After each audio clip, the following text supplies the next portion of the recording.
The sleek diplomatic vessel of the Galactic Federation settled gently onto the designated landing pad in Geneva. Commander Tahoe Park watched from the command center as alien representatives emerged from their ship. His palms were sweaty despite years of military training. "They're actually here," whispered Lieutenant Ju Kim beside him. After all these years of speculation, the Federation delegation, led by a tall, crystalline being, approached the human welcoming committee. Their translator device hummed to life. "People of Earth," the alien spoke, "we are the Galactic Federation. We have monitored your development for decades and deemed you ready for contact."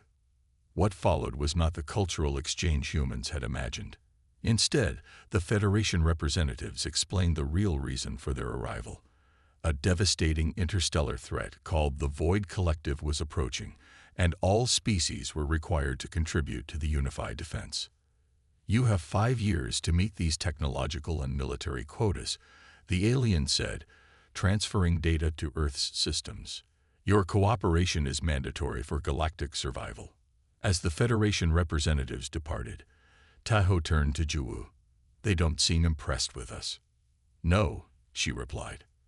"They think we're barely ready. But they haven't seen what humans can do yet." Tahoe and Ju watched as world leaders gathered in the main conference room. The room buzzed with tension as presidents, prime ministers, and military chiefs stared at the alien data now displayed on their screens. "These quotas are impossible," said the Russian president, his face red with anger. "They want us to build 500 space warships. We have barely sent people to Mars." The Chinese premier nodded. "And these weapon systems use physics we don't fully understand." Tahoe stepped forward when asked to give his military assessment. "The Federation thinks we are underdeveloped. They see our wars, our divisions. They don't understand us." The American president sighed. "So what do we do? Tell them no and face this Void Collective alone?" Ju raised her hand. "Sir, I think we should agree to their terms, but do things our way." "Explain," the UN Secretary General said. "The Federation follows strict rules and plans, but humans are different. We adapt. We improvise. What if that's our strength?" Tahoe smiled at his lieutenant's insight. "She's right. While we build what they ask for, we should also develop our own solutions." Over the next month, Earth changed. The Federation provided basic templates for technology and opened limited trade with other worlds. They assigned advisors to major Earth facilities to oversee progress. Tahoe found himself working with a Federation advisor named Kelnar, a tall blue-skinned being with 4 arms. "Your species is quite primitive," Kelnar said as they toured a new factory in South Korea. "Most species at your development stage focus on either space travel or weapons. You humans split your attention across too many areas." Tahoe bit his tongue. "We like to keep our options open. That is inefficient. The Federation has calculated the optimal development path for all civilizations." As they walked, Tahoe noticed how Kelnar followed exact protocols for everything.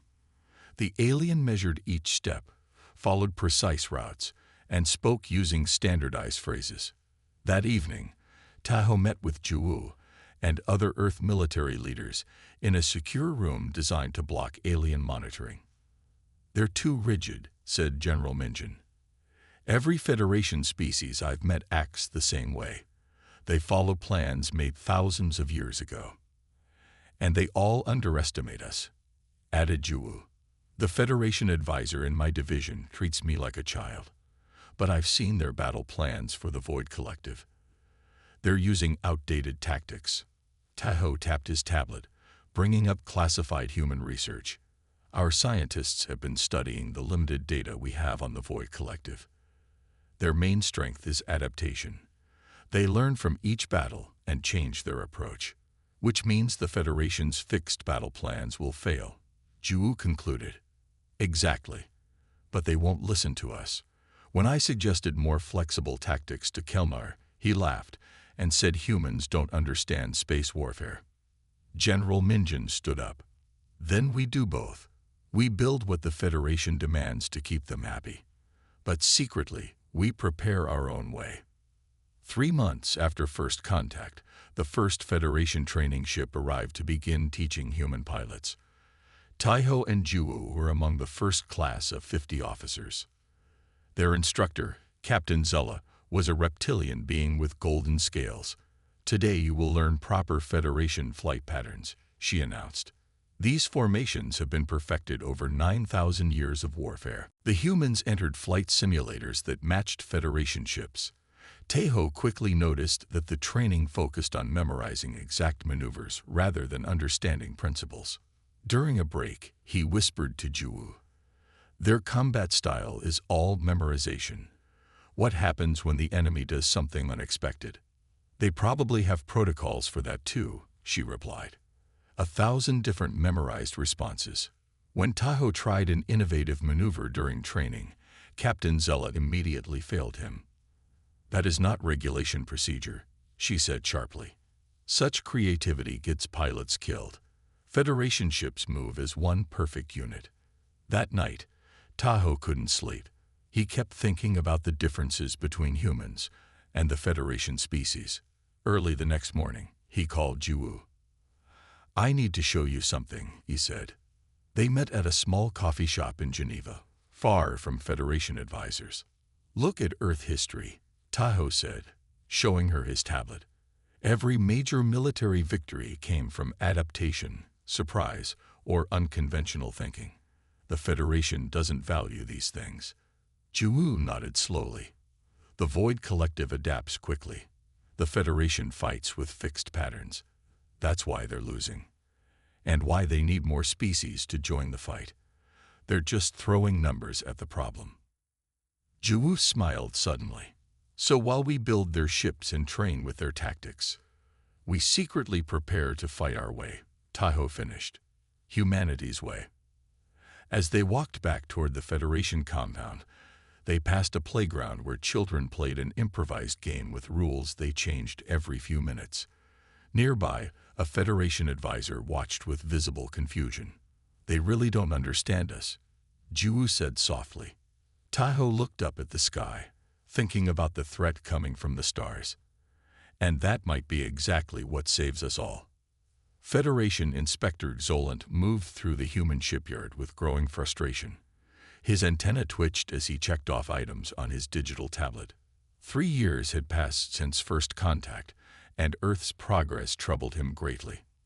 "This is completely unacceptable," Zolant said, his 6-fingered hand gesturing at the half-completed cruiser before them.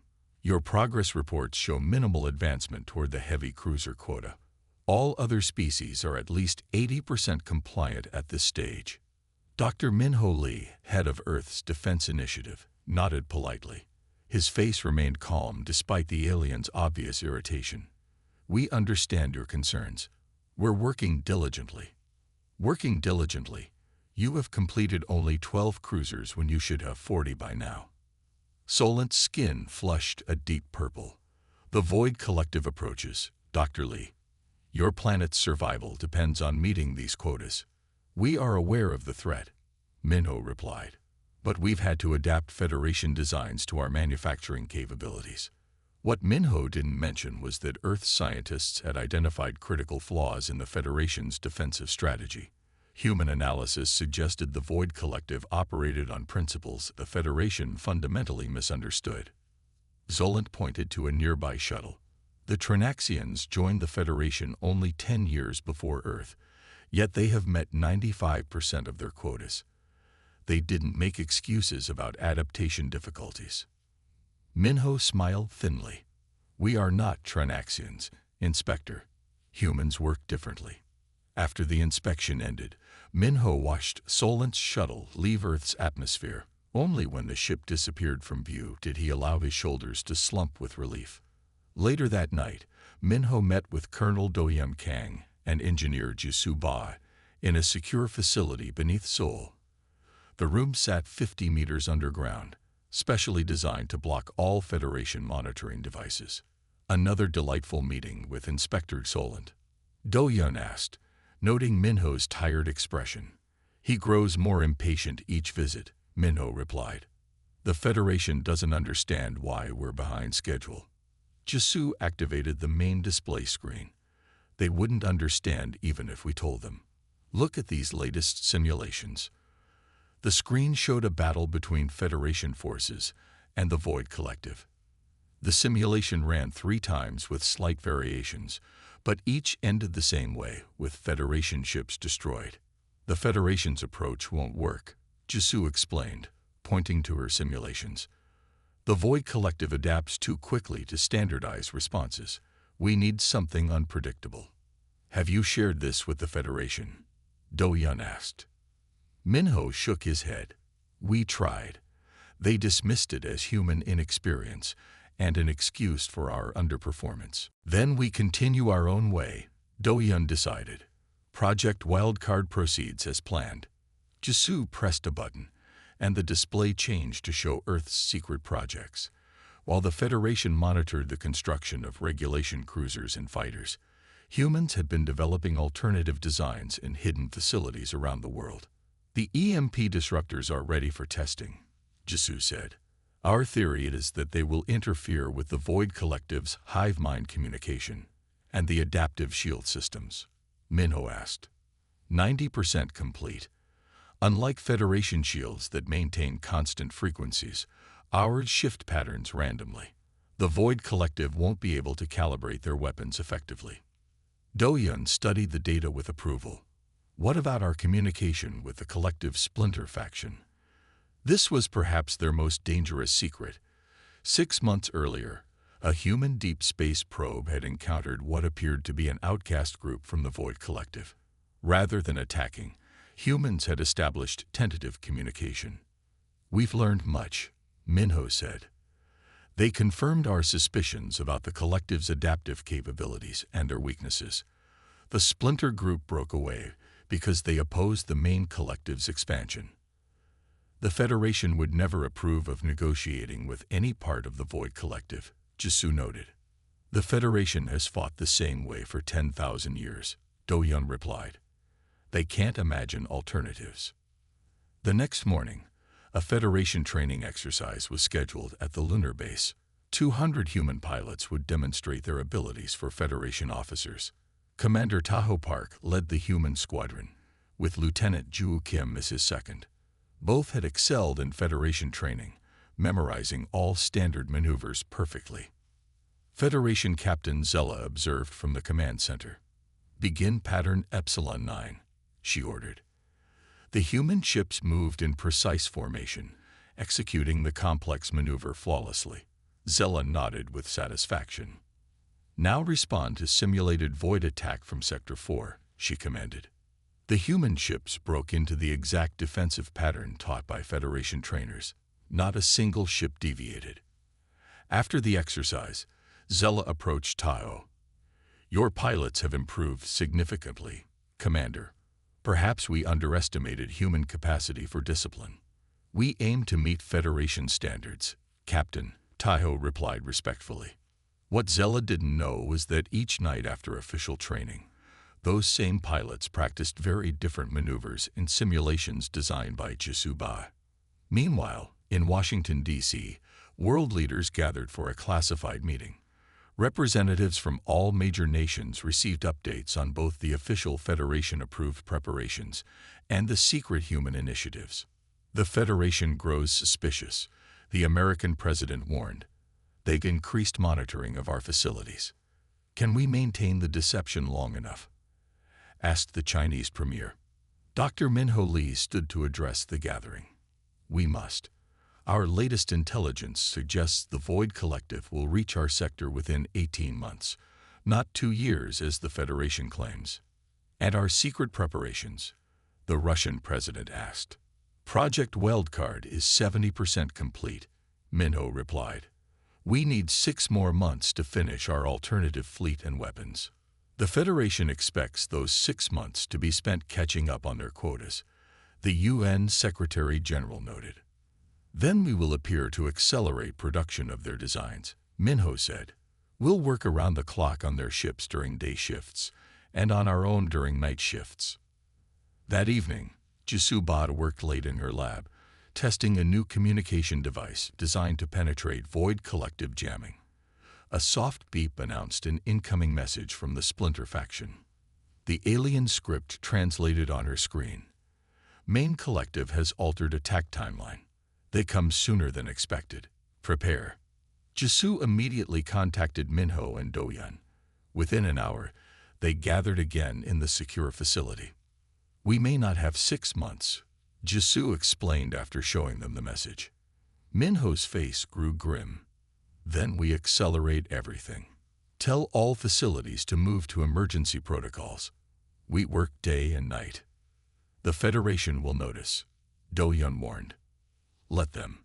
We'll tell them we finally embraced their methods and are working harder to meet quotas. As they left the meeting, Minho paused in the corridor. The Federation thinks we're behind because we're primitive or lazy. They don't realize we've been preparing in our own way all along. Doyun smiled. Everyone was ready, except the humans. That's what they think. But we'll be the most ready of all, Minho said, just not in the way anyone expects. The first attack came sooner than expected. The Void Collective struck a Federation outpost near Alpha Centauri, Earth's closest neighboring star system. Federation forces responded exactly as their protocols dictated, with precisely calibrated weapon systems and tactical formations developed over centuries of warfare. Initially, they seemed effective. Then the void ships adapted. Admiral Han Wu-choi watched the battle feeds from Earth's orbital command station. The massive viewing screen showed Federation ships arranged in perfect geometric patterns, firing in synchronized bursts at the strange, shifting forms of the Void Collective vessels. They're being slaughtered, he observed as Federation ships fell one by one. The Collective is predicting every move. Lieutenant Yoonji Nam nodded grimly. The Federation forces are too predictable. Each species follows the same pattern they've trained for years. The command center hummed with tension. Earth's station orbited just beyond the moon, hidden from most Federation monitoring, while the official Earth Defense Force remained in its Federation-approved dock near Mars. This secret command center controlled humanity's true defense plan. Look at that, Yoonji pointed at a tactical display. The void ships are changing their shield frequencies to match Federation weapons. They're adapting after just minutes of combat. Hyun-woo leaned forward. And the Federation response? Exactly what their manual dictates. Switch to secondary attack pattern Delta and increase power to forward weapons by 20%. Which the Collective can now predict, Hyun-woo muttered. A communication from Federation High Command flashed on screen. Earth forces deploy immediately to Sector 7. Prepare for coordinated assault. Hyun-woo exchanged glances with Yoonji. Send the response. Yoonji typed quickly. Earth forces delayed. Technical difficulties. Deployment estimated in 48 hours. The Federation commander's face filled with barely contained rage. The crystalline being's normally smooth features had developed jagged edges that flashed with inner light. Your delays endanger the entire defense. If human forces cannot comply with Federation directives, we may need to reconsider Earth's strategic importance. After the transmission ended, Hyun-woo turned to his crew. Activate Project Wildcard. It's time to show them what unprepared humans can do. The command center erupted into action. Officers rushed to stations, entering codes and initiating sequences that had been practiced in secret for 3 years. Contact Commander Taeho and Lieutenant Juwoo. Hyun-woo ordered. Tell them to prepare the Wildcard fleet for immediate launch. While the Federation believed Earth was struggling to meet quotas, humans had actually built 2 fleets.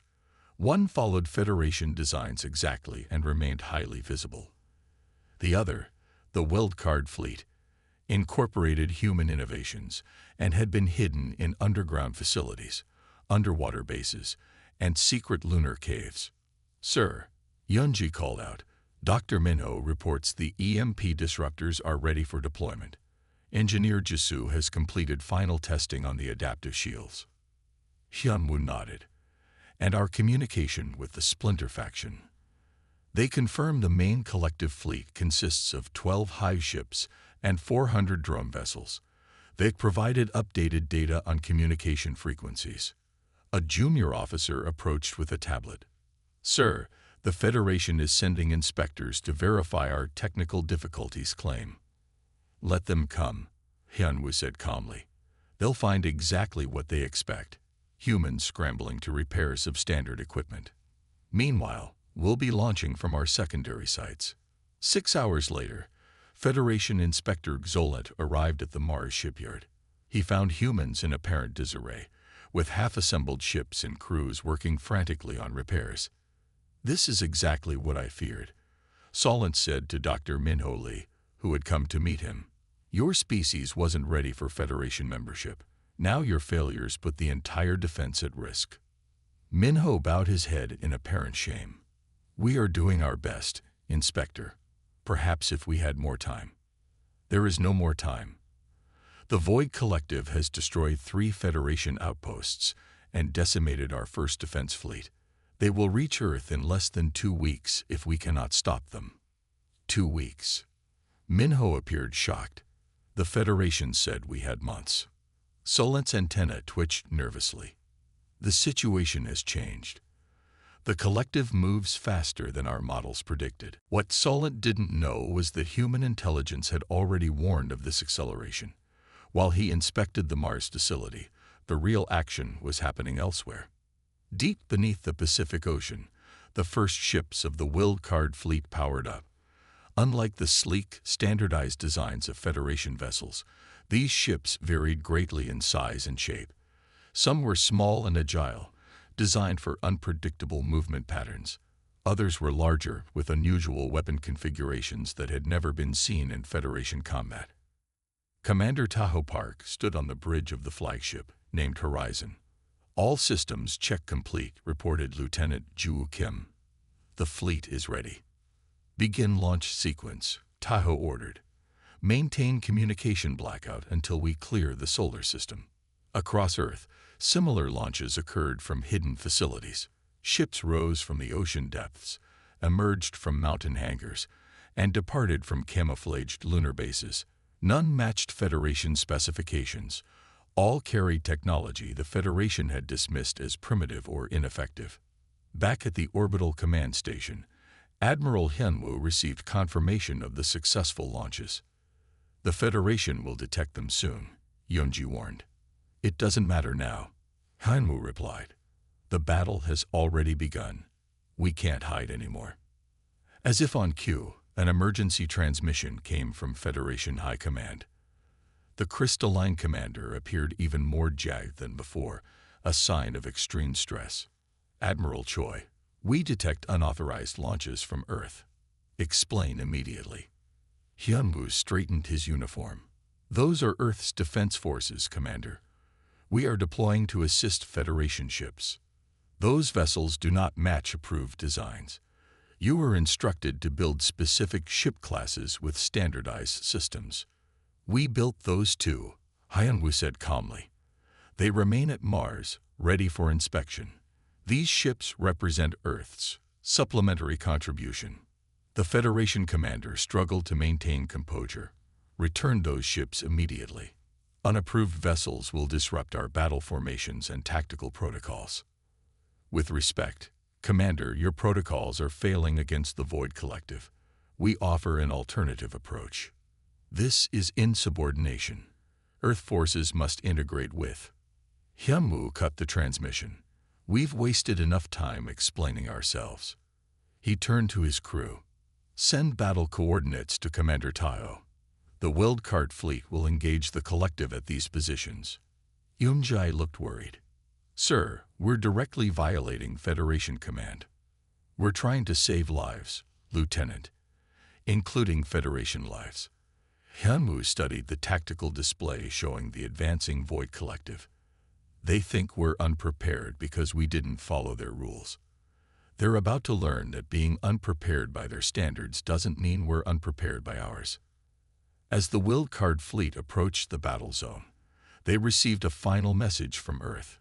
It came from Dr. Minho Lee, who had managed to slip away from Inspector Solent. Good hunting, the message read. Show them what humans can do. Federation Captain Larry watched in bewilderment as the human vessels finally arrived. 2 days late, and informations that violated every tactical principle in the Federation manual. What are they doing? Larry demanded. They're breaking formation, jamming our communications. They're going to get themselves killed. The captain's 4 eyes blinked rapidly in distress as he observed the human ships on the main view screen. His command vessel had survived the initial Void Collective assault, but half the Federation fleet was already destroyed. The remaining ships maintained their precise formations despite heavy losses.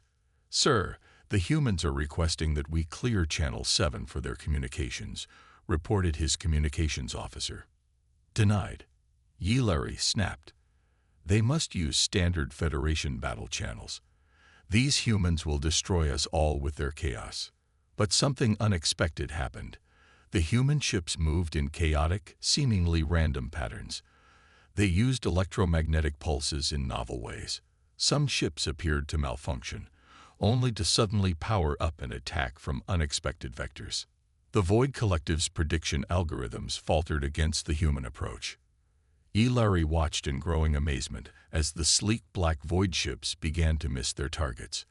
The collective vessels had easily anticipated Federation movements, but the human ships darted about like insects, never where they were expected to be.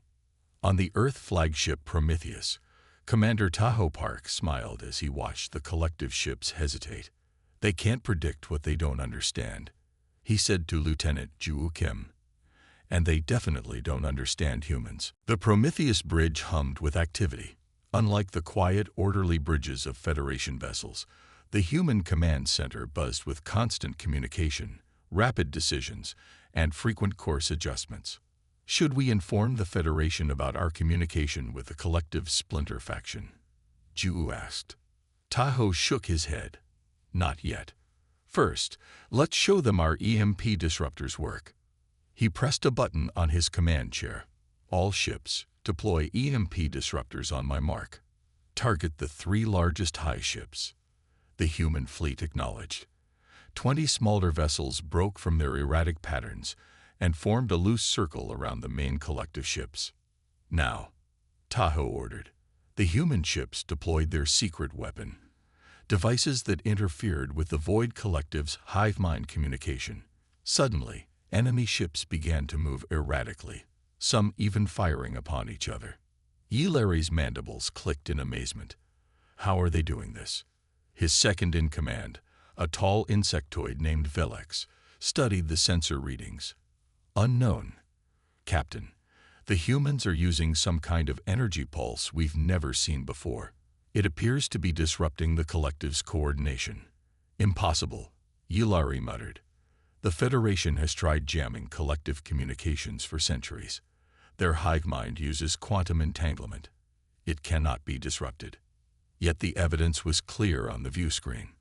The once coordinated Void ships now moved chaotically, their deadly precision replaced by confusion. Larry made a decision. Open a channel to the human commander. Tahoe's face appeared on screen. Behind him, the human bridge continued its busy activity.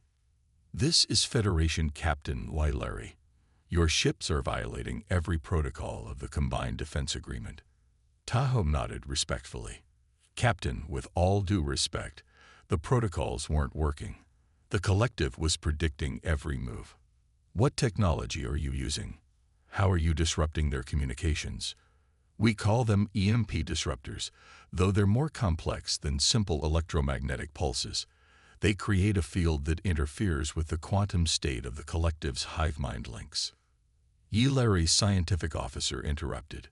Captain, that's not possible with current technology. Apparently it is, Larry replied dryly, watching another collective ship fire on its allies. The battle continued for 3 more hours. The human ships never stayed still, never formed predictable patterns. They attacked, retreated, feigned damage, and struck from unexpected angles. Meanwhile, Federation ships that still followed standard protocols continued to suffer heavy losses. In the orbital command station above Earth, Admiral Hyunwoo Choi received urgent communications from Federation High Command. "Admiral, you must order your ships to conform to Federation battle protocols immediately," demanded the crystalline commander. "They are endangering the entire defense strategy." Hyunwoo remained calm. "Commander, with respect, our strategy is working. The collective is in disarray for the first time. This temporary success means nothing. The collective will adapt to your primitive tactics, and then we will have no unified response." As if to answer, a report came in from the battlefield. "Sir, the collective ships are beginning to adapt to our EMP disruptors. They're adjusting their quantum frequencies." Hyunwoo smiled slightly. "As we expected. Commander Taeho, initiate Phase 2. Back on the Prometheus, Taeho received the order. All ships switch to adaptive shield configurations and randomized attack patterns. Deploy the modified drones." From the larger human vessels, hundreds of small unmanned craft launched. Unlike Federation drones that followed precise programming, these human drones had simple but flexible artificial intelligence. Each operated independently, making their movements impossible to predict as a group. "What are those?" Yi Larry demanded, watching the swarm of small craft emerging from the human ships. "Our answer to the collective's adaptation," Taeho replied. "Just as they learn and adjust, so do we." The human drones swarmed around the largest void vessels, firing small but powerful weapons that constantly changed frequency. When the collective adapted to one attack, the drones simply switched to another approach. On a secure channel, Juwoo contacted the collective's splinter faction. "The main fleet is adapting to our disruption. Do you have the promised information?" The reply came in strange, halting English. "Yes. Sending quantum frequency patterns now. Main high ships will shift to tertiary communication channels soon." Armed with this intelligence, the human fleet adjusted their disruptors before the collective could fully adapt. Once again, the enemy ships fell into disarray. Larry could hardly believe what he was seeing. In all his years of service, the Federation had never gained such an advantage over the Void Collective. Yet these humans, newcomers who hadn't even met their ship quotas, were turning the tide.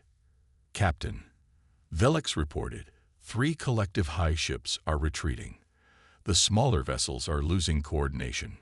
For the first time in the battle, Yi Larry allowed himself to hope. He opened a channel to all remaining Federation ships. "This is Captain Ulari.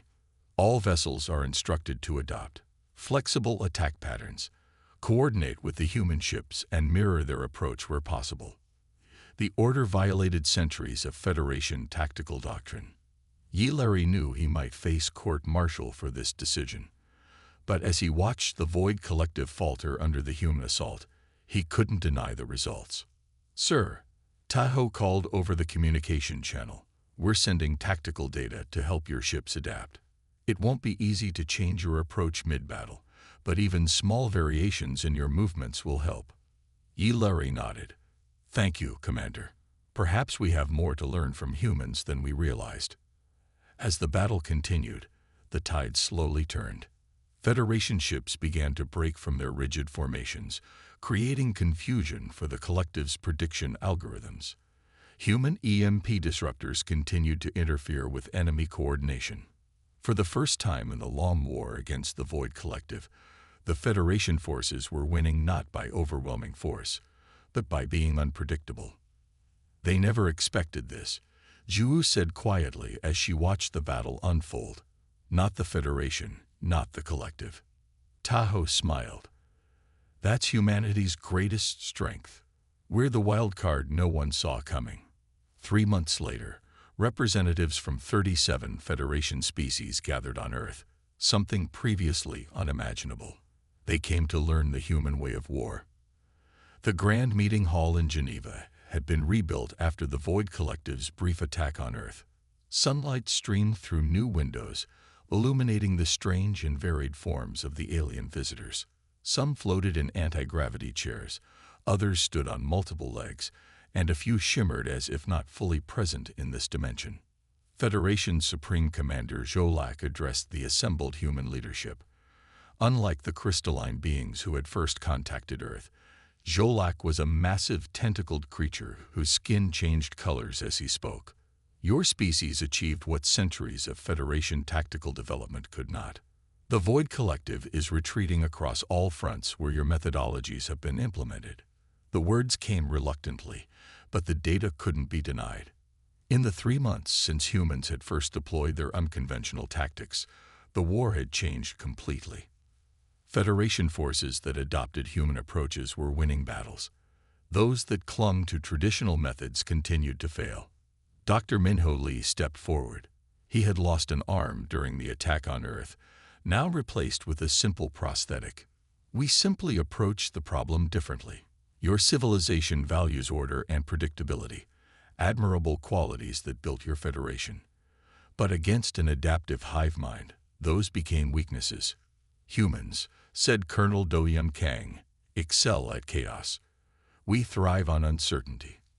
Our history is defined by adaptation to unpredictable circumstances. Zolak's skin rippled with blue and green patterns, a sign of thoughtful consideration in his species. You deliberately built inferior ships to Federation standards while developing your own designs in secret. Admiral Hyunwoo Choi nodded. We did what was necessary. You wouldn't have approved our methods, but we couldn't risk Earth's safety on tactical approaches we knew would fail.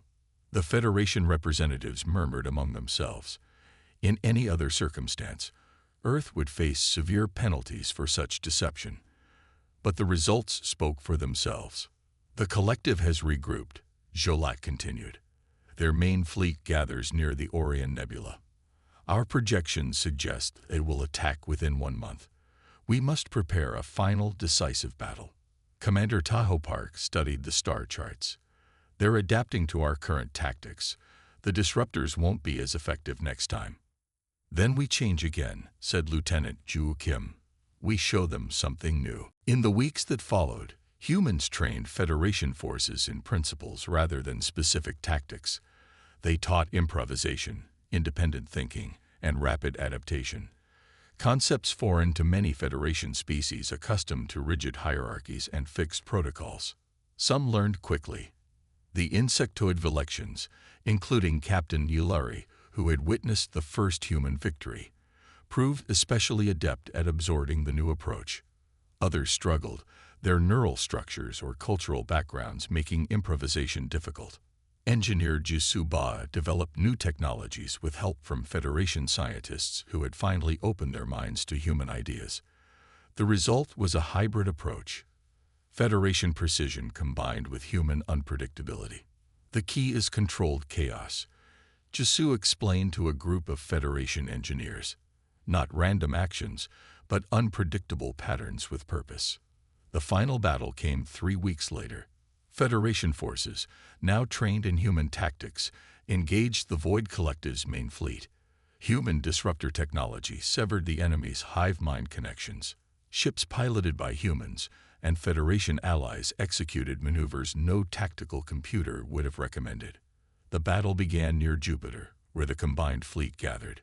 The Prometheus, now repaired and upgraded, led the human contingent. Taiho stood on the bridge with Ju at his side. The collective has adapted to our previous tactics, he told the assembled fleet commanders via holographic conference. So we will not use the same approach twice. Each battle group has different instructions. No ship will move exactly as the enemy expects. The Void Collective arrived with a massive force, twice the size of their previous fleets. Their ships had changed, with new configurations designed to counter known human tactics. They've been studying us, Ju observed, just as we studied them. Tahoe nodded. But they're still thinking like a hive mind. They look for patterns to predict. We'll give them none. The battle unfolded across the Jovian system. Unlike previous engagements where ships formed neat lines and formations, this conflict resembled a chaotic dance. Ships darted between moons, used gas giant atmospheres for cover, and attacked from impossible angles. The collective adapted quickly, but each time they adjusted to one human tactic, the fleet would switch to another. Federation ships that once would have maintained strict formations now moved unpredictably, their captains making independent decisions based on the immediate situation. On Earth, Admiral Hyunwoo monitored the battle from Command Center. The massive screens showed a confused jumble of movements that would have horrified traditional Federation tacticians. But the results were undeniable. The collective was losing ships at 3 times the rate of the Allied fleet. "It's working," Dr. Minho Lee whispered. "They can't adapt to our lack of pattern."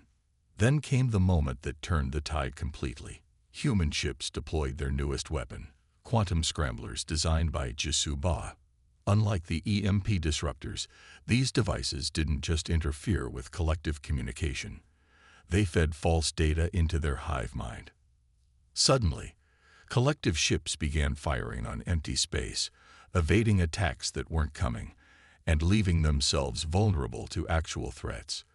The carefully coordinated hive mind that had made them so dangerous became their greatest weakness. "Now," Tahoe ordered, "all ships execute final attack pattern." This was the one true formation they had planned. A complex, 3-dimensional net that closed around the confused collective fleet. Federation and human ships struck from all directions at once, a coordinated blow against an enemy that could no longer coordinate. The collective, unable to predict or adapt quickly enough, was defeated. Their remaining ships fled, jumping to faster-than-light speed in disarray. In the aftermath, Admiral Hyunwoo Choi stood before the Federation Council on their homeworld, the first human ever invited to this sacred chamber. Thousands of representatives from hundreds of species watched in person or via neural link. "You thought we weren't ready," he said calmly. "By your standards, we weren't.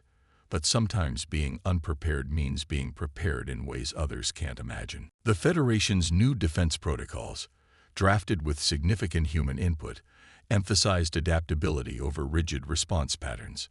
Training programs now included controlled chaos exercises. Ships were redesigned with flexibility in mind, rather than perfect standardization. 6 months after the final battle, Tahoe and Juwu stood on a hill overlooking the new Federation embassy in Seoul. The massive structure combined architectural elements from dozens of alien worlds. "They're still not comfortable with us," Juwu observed. "We scare them a little." Tahoe smiled. "Good. The universe is unpredictable. Being a little scared keeps you alert." Inside the embassy, the Grand Library contained a new addition to its collection of wisdom from across the stars. Displayed prominently in the central hall, the phrase glowed in 100 different languages. "When facing the unknown, consult the humans. They specialize in the impossible." The end.